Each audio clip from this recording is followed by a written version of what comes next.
welcome back to Boring Reviews. Boring land. Oh, just kidding. Blasphemer! Hello, right. Boring Review Nation! Kind of pointless. We know all things. All right, welcome back to Boring Reviews. Nick here, and I am bringing you another Footy Friday. That is right, it is Footy Friday. It's been a few weeks since I've done it, and I'm excited to check out this video today. Now, let me bring up something real quick. I love myself footy. I have not watched an entire match yet. Not because I don't like it, because I have been super busy. Hence, I've not been able to do a footy video. The last 2 weeks have been so busy. But I do love footy. I love learning about it, all right? And I'm responding inadvertently to some of the comments. I'm not going to get all whiny and weepy, but I feel like that's been in question, and I just want to set up right straight, right off the bat. And so today's video should do nothing but prove that I am trying to learn about this game. Do I like watching highlights? Do I like watching funny moments and fights? Absolutely. I'm a sports fan. I'm a guy. I like that kind of stuff. But I also want to learn about footy. And so today, I was looking for a video that wasn't the funny moments or the cricket fights, because some of the viewers don't like it, and that's fine. I read the comments. I listen to what you're saying. I'm looking at a video today. It's got very low view count. It's from a small YouTube channel relatively called Footy A to Z. I get the title. But this guy is all about teaching about the game of footy, and so I'm watching this video to learn more about the game of footy, to switch up the video a little bit. I'm not saying we're not going to keep doing those fun videos that we enjoy doing, especially with Jody. She's not really a big sports fan. She wants to see some enjoyable, exciting stuff as she's in these videos with me, because she enjoys doing the videos with me. But today I'm going to do a learning video, and I hope you guys enjoy it.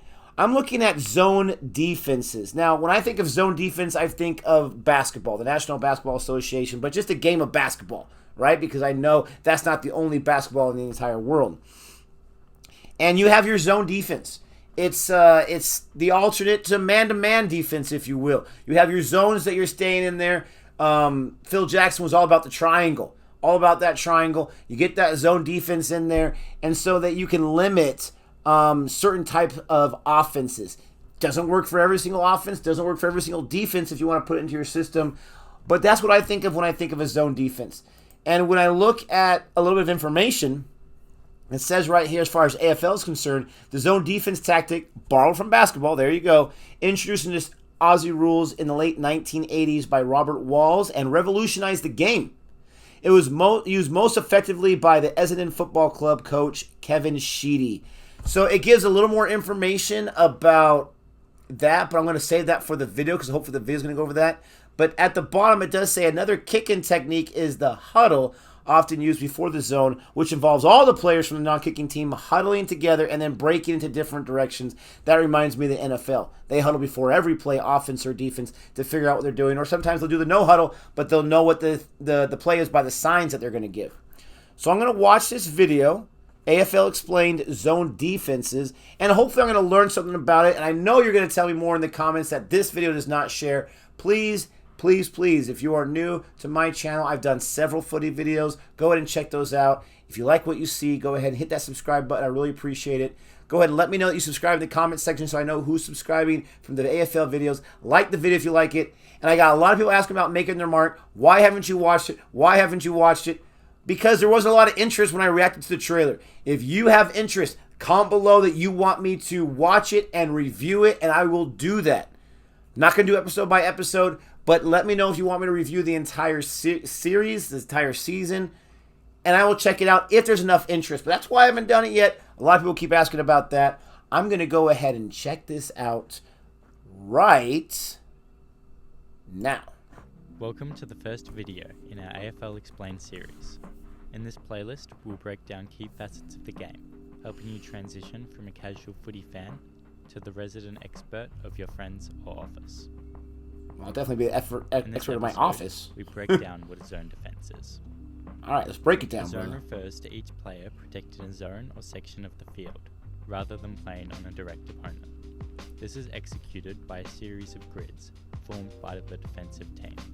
In addition, players will put their hands in the air and move subtly on the spot to give the appearance they are covering more space than they actually are. A zone is most notably formed after a behind is scored, a stop in the play giving the team time to set up and lock the ball in their forward half. In theory, a successful zone should both demand a high level of competency in decision making and execution by the ball carrier, and turn a defensive situation into an attacking opportunity by creating a turnover. All right, I'm going to stop the video right there because I want to read this again. Time to set up and lock the ball in. Notably formed after a behind. A successful zone should demand a high level of competency in decision-making execution by the ball carrier. Okay, so you're putting pressure on the ball carrier. Saying, we have our stuff figured out, you've got to figure out yours, putting that pressure right there. Turn a defensive situation into an attacking opportunity by creating a turnover. Okay, so you're putting pressure on the offense, the team that has the possession of the ball, and you're trying to make them feel nervous, intimidated, so that they'll make a mistake so that you can pick it up and score. Got it. 104. To combat a zone, you will often see teams switch the play with a sideways or backwards kick. This is in an attempt to shift the zone out of position, creating pockets of space for teammates to lead up into. In response, the zone must move as a unit, holding their shape as they shift. Reminds me of If foosball. even one player is out of position, it is enough opportunity for an attacking side to move the ball forwards. But what happens if the offensive team plays on? In this case, it is the closest defender's role to run towards the ball carrier and apply pressure. Simple In the enough. zone, each player files forwards, filling the gaps in front of them. Even one or two handballs could be enough to break through a zone and release a kick to a player. So you really got to be unified. When switching doesn't shift the zone, and In it's unity. too risky to play on, teams will elect to kick it down the line, conceding there is a high chance they will lose the ball. They keep the play closer to the boundary. The boundary is seen as a safer option as it increases the likelihood of a throw-in. If the ball is turned over, having the boundary nearby limits the number of directions the opposition can move the ball, compared to the middle of the ground. Zones are now a key part of every AFL team's defensive setup, and while each team forms their zone slightly differently, they are all built off this basic structure. So next time it seems that a team is simply walking through your club's defense, a poor zone, or a well-executed switching or running game plan could be some of the key reasons why. Wow. If you'd like an area of AFL explained, please leave your request in the comments below.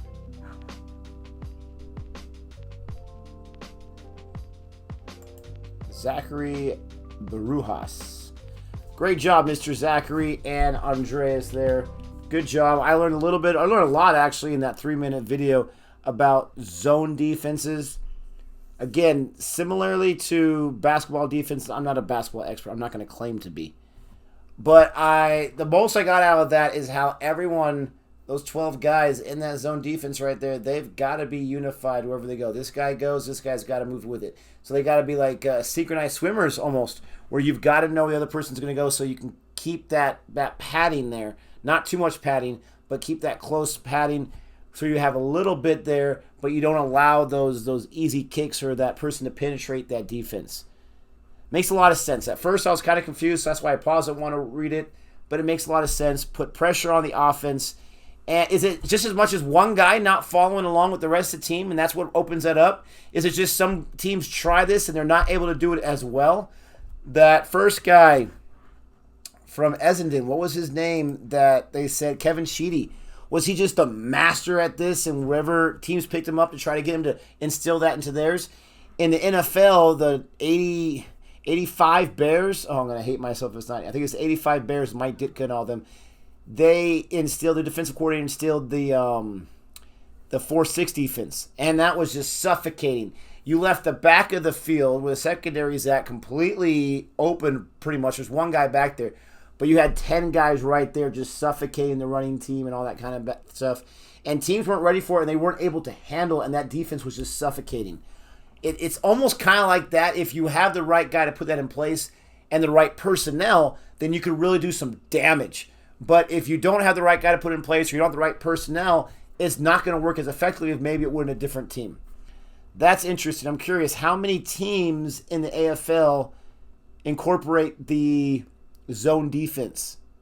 And if they don't do zone defenses, what are the other types of defenses that are commonly used? Please comment below. Let me know. Thank you so much for watching this video. Please don't forget to like and subscribe. Let me know if you want me to watch more videos like this or other videos. You got to put the links below, and you got to do it more than once because sometimes I'll miss it. Really appreciate it. And until next time, adios.